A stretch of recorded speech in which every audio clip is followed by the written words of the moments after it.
1 வருஷங்கிறது ரொம்ப long term. எவ்வளவோ பிரச்சனைகள் வரும். Public memory is too short. ஆனா அந்த நேரேட்டிவ் பில்ட் பண்றாங்கல்ல.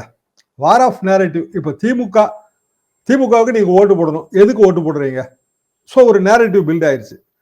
திமுக ஆட்சி மேல அதிருப்தி இருக்கலாம். பல குறைகள் இருக்கலாம். ஆனாலும் நான் திமுகவுக்கு தாங்க ஓட்டு போடுவேன். ஏன்னா திமுகவுக்கு ஓட்டு போடலைன்னா இவங்க பாசிசம் வந்துரும். பிஜேபி இங்க வலதுசாரி சக்திகள் வளர்ந்துரும். ஏதோ ஒரு நேரேட்டிவ் நீங்க பில்ட் பண்ணி தானே ஆகணும்.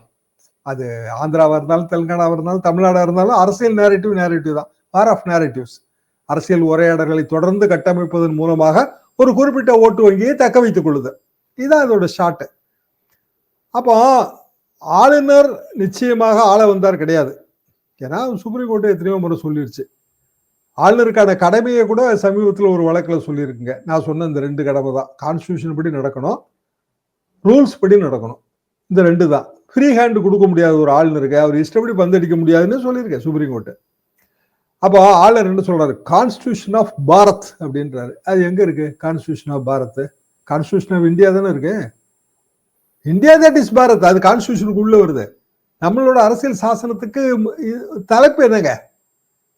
கான்ஸ்டிடியூஷன் ஆஃப் பாரத்தா எப்படி வரும்? அப்படி கான்ஸ்டிடியூஷன் ஆஃப் பாரத் படி நீங்க பதவி பிரமாணம் எடுத்தீங்களா?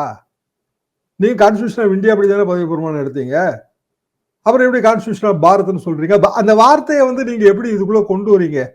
பாரத நாம் அனைவரும் பாரதத்தின் மகன்கள், அதெல்லாம் சரிங்க. இப்ப தமிழ்நாடு, தமிழகம் அப்படி சொல்றதுதான். ஆனா கவர்னர் ஆஃப் தமிழ்நாடு தானே.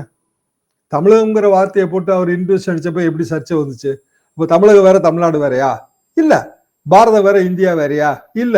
ஆனா அபிஷியலா நீங்க ஒரு ஸ்டேட்மெண்ட்டோ ஏதோ விடும்போது கான்ஸ்டிடியூஷன் ஆஃப் இந்தியான்னு சொல்லணுமா, கான்ஸ்டிடியூஷன் ஆஃப் பாரத்னு சொல்லணுமா? அப்ப நீங்க உங்க இஷ்டத்துக்கு நீங்க என்ன வேணாலும் சொல்லலாம். அது ஒரு ஃப்ரீ ஹேண்டு.